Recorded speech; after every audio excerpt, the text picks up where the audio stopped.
Dan huwa gvern riformista, hekk iddikjara l-Prim Ministru Joseph Muscat f'ġimgħa fejn il-Parlament Malti qed japprova aktar liġijiet li jkomplu jagħmlu pajjiżna wieħed modern fid-dawl ta' miżuri li tieħu dan il-gvern sabiex ikollna governanza tajba fil-pajjiż. Waqt konferenza tal-aħbarijiet il-Prim Ministru Joseph Muscat sostna li permezz ta' dawn ir-riformi qed jirnexxu li jinkiseb gvern bi standards Ewropej. Dan huwa gvern riformista fejn qed iwettaq bidliet li ilhom snin sħaħ jissemmew iżda qatt l-ebda gvern ma kellu l-kuraġġ li jagħmel.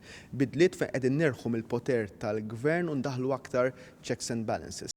Dan huwa sinjal b'saħħtu fejn il-gvern qed ikisser l-status quo.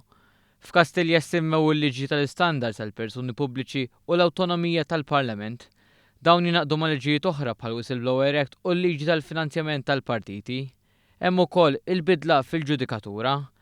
Dwar ir-riforma fil-ġudikatura l-Prim Ministru sostna li biex l-għażla tkun aktar meritokratika flok il-Prim Ministru jaħtar min irid, issa ser ikollu dmir li jieħu l-parir mingħand l-esperti. Sallum il-ġurnata l-Prim Ministru seta' jagħżel il-Ministru bħala mħallef u maġistrat. Issa qed indaħlu qarbil ta' persuni esperti li jaraw kemm dik il-persuna tkun suitable għal dik il-kariga. Min-naħa tiegħu il-Ministru għall-Ġustizzja Owen Bonnici qal li din hija l-akbar riforma fl-aħħar 30 sena fil-ġudikatura.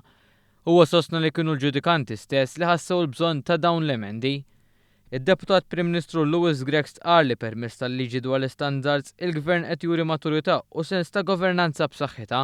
Nemmen li b'dan tip ta' qed naqdu kollha ħankunu ċari li l-Gvern tagħna fil-manifest konna suġġerejna numru ta' proposti fil-fatt dawn qegħdin u ta' min jerġa' jsemmihom għax mhix faċli li inti fi 3 snin ta' leġislatura tagħmel dak kollu li ħadd ieħor f'25 sena, 30 sena, kważi f'5 leġislaturi x'aħna konna hemm biss sena u nofs qatt ma saru. Dan il-Gvern rrid tingħata wkoll awtonomija lill-Parlament.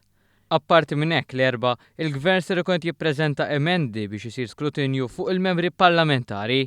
Jekk ma jattendux il-Parlament bla ebda raġuni ġustifikata għandhom ħalsu penali. Dan huwa mod ieħor ta' kif ir-rappreżentanza ċittadini tibqa' waħda effettiva. Meta wieħed jara da, jaraw kolli aħna qed naraw kif noħolqu kumitat tal-petizzjonijiet, qed naraw ukoll kif noħolqu kumitat li jagħmel skrutinju fuq ħatriet f'ċertu entitajiet ta' pajjiżna, meta jara kollox allura daw ma jistax jissottovaluta dawn il-miżuri li jfissru li inti qed tibni strutturi aħjar, soċjetà aħjar. Joseph Muscat ikkonkluda jgħid li dan huwa l-Gvern li qed jirnexxu li jagħmel bidliet radikali u jbiddel il-pajjiż għall-aħjar għalkemm ħadd ieħor kien xettiku li dawn setgħu jsiru.